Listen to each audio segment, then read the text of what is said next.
আসসালামু আলাইকুম। আয়ান কুকিং স্টুডিওতে আপনাদের সবাইকে স্বাগত জানাচ্ছি। আসছে কোরবানি ঈদে গরুর ভুঁড়ি খুব সহজে কীভাবে পরিষ্কার করবেন সেটি দেখার জন্য। ঝামেলা ছাড়া খুব সহজভাবে কীভাবে গরুর ভুঁড়ি পরিষ্কার করবেন সেটি আজকে দেখেন। আশা করছি আপনাদের ভালো লাগবে। তো চলুন দেখে আসি আমি কিভাবে এই গরুর ভুঁড়িগুলো পরিষ্কার করে নিয়েছি।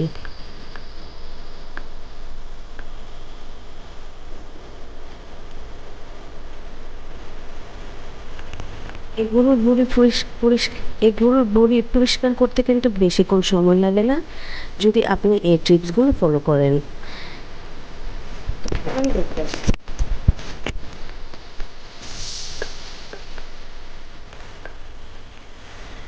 প্রথমে তো আমি গরুর যে বড়ি পরিষ্কার করব সেটি নিয়ে নিয়েছি, আর এটা বাজার থেকে কেনা মানে তেমন একটা পরিষ্কার না, তো আমি এটাকে পরিষ্কার করে ছোট করে কেটে নিব।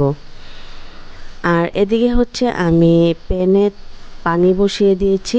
অবশ্যই পানি লাগবে, আর কিছুই না। তো পানিটা খুব ভালোভাবে যখন ফুটে উঠবে তখন এই বড়ির উপরে পানি দিয়ে স্পুনের সাহায্যে আলতো হাতে স্প্রেস করলেই কিন্তু বড়িগুলো পরিষ্কার হয়ে যাবে। অবশ্যই সেদিকটা মাথায় রাখতে হবে। গরম পানির মধ্যে কিন্তু বড়িগুলো অনেকক্ষণ রাখা যাবে না, সেক্ষেত্রে কিন্তু স্টিকি হয়ে যাবে। তো আমি এখানে গরম পানি দিয়ে কিন্তু স্পুনের সাহায্যে পরিষ্কার করে নিচ্ছি। তো আপনাদের দেখতে পাচ্ছেন কতটা ক্লিন হয়ে গেছে, আর এক্সট্রা আরও যে কিছুটা লেগে আছে তো সেটার মধ্যেও আমি গরম পানি অ্যাড করে দিচ্ছি।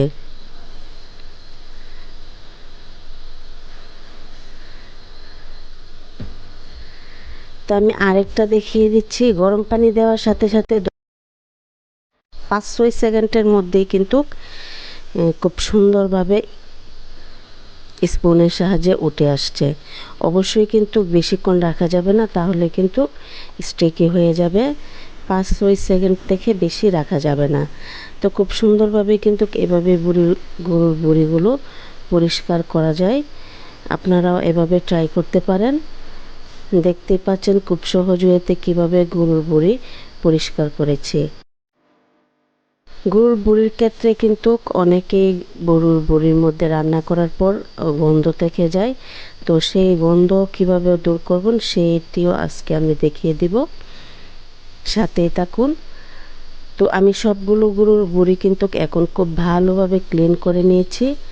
অবশ্যই খুব ভালোভাবে ক্লিন করে নিতে হবে। দেখতে পাচ্ছেন কতটা সুন্দর হয়েছে গরুর বড়িগুলো, কোনো কালচে কোনো কিছু নাই। তো এখন আমি চুলায় আবারও প্যান বসিয়ে দিয়েছি, আর পানি দিয়ে প্যানের মধ্যে কিন্তু আমি যে বড়িগুলো পরিষ্কার করে রেখেছিলাম সেগুলো রেখে দিয়েছি। এখন আমি 2 টুকরো দিয়ে দিচ্ছি হচ্ছে দারচিনি, আর দিয়ে দিচ্ছি তেজপাতা, আর হলুদ দিয়ে খুব ভালোভাবে এটাকে ফুটিয়ে নিতে হবে। তাহলে এক্সট্রা যে বিশ্রী একটা স্মেল থাকে সেটা আর পড়বে না। দিয়ে আপনারা আপনাদের পছন্দ মতো ছোটো সাইজ করে কেটে নেবেন। তো আমি এটাকে খুব ভালোভাবে ক্লিন করে কিন্তু কেটে নিয়েছি। দেখতে পাচ্ছেন খুবই সুন্দর হয়েছে, মাশাআল্লাহ। আপনারাও এভাবে ট্রাই করতে পারেন। আজকের ভিডিওটি যদি আপনাদের ভালো লাগে ফ্রেন্ডস ফ্যামিলির সাথে শেয়ার করতে পারেন। আর যারা ভিডিওটি ফেসবুক পেজ থেকে দেখছেন প্লিজ ফলো করে দেবেন, আর যারা ইউটিউব থেকে দেখছেন প্লিজ সাবস্ক্রাইব করে দিবেন। সবাই অনেক বেশি ভালো থাকবেন। আল্লাহ হাফেজ।